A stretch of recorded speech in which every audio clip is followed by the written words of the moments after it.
भक्ति प्राप्त हो जाए, परमात्मा श्री कृष्ण में हमारा प्रेम स्थापित हो जाए।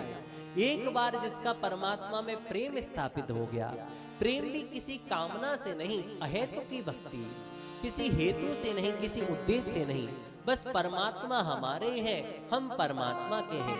तत् सुख सुखित्वम, जिस प्रकार से बीजांगनाएं भगवान की आराधना करती हैं, भगवान जिस हाल में प्रसन्न रहे उस हाल में हम रहेंगे।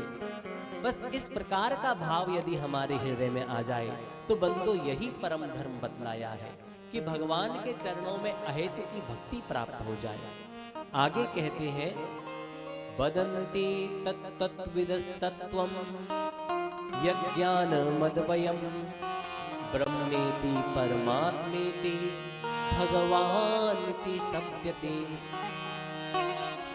देखो, वही ब्रह्म है, वही परमात्मा है और वही भगवान है।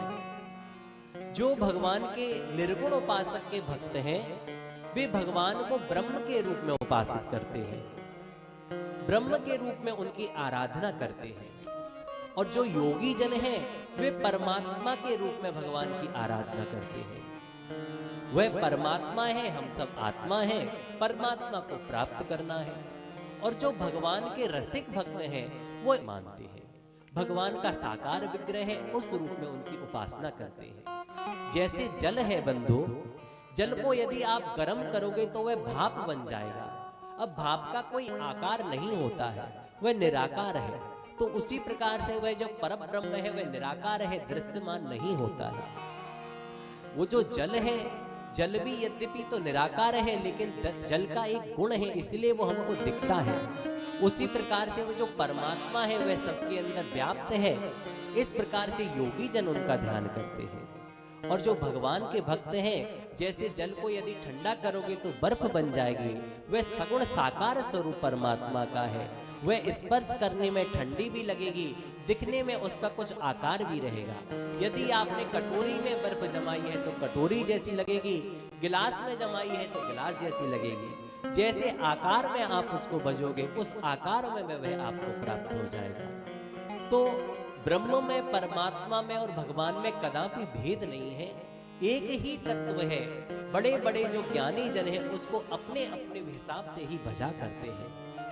आज बंधु आगे कहते हैं कि मनुष्य यदि जीवन भर धर्म का अनुष्ठान करे, लेकिन यदि भगवान की कथा में उसका प्रेम नहीं हो रहा है, तो उसको समझ लेना चाहिए कि मैं केवल और केवल धर्म का बोझा ही उठा रहा हूं। धर्म का अभी तक मुझको फल नहीं मिला है।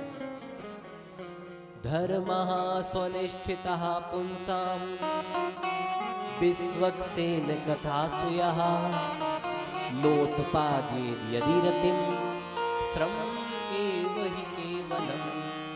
यदि आपने जीवन भर धर्म का अनुष्ठान किया है, आप ब्राह्मण हैं तो ब्राह्मणोचित आपने कर्म किया है, क्षत्रिय हैं तो क्षत्रियोचित आपने कर्म किया है, शूद्र हैं तो शूद्रों के लिए जो विहित कर्म है वह आपने किया है, लेकिन ये कर्म करते हुए आपका मान लो भगवान की कथा में प्रेम नहीं उपस्थित हुआ है, तो समझ लीजिए जो हमने धर्म का अनुष्ठान किया है उसका अभी फल हमको प्राप्त नहीं हुआ है। धर्म का करने का फल यही है कि आप समझ जाइए कि भगवान की लीला कथा में आपका प्रेम स्थापित हो जाए, भगवान के लिए आपके हृदय में भाव की स्थापना हो जाए।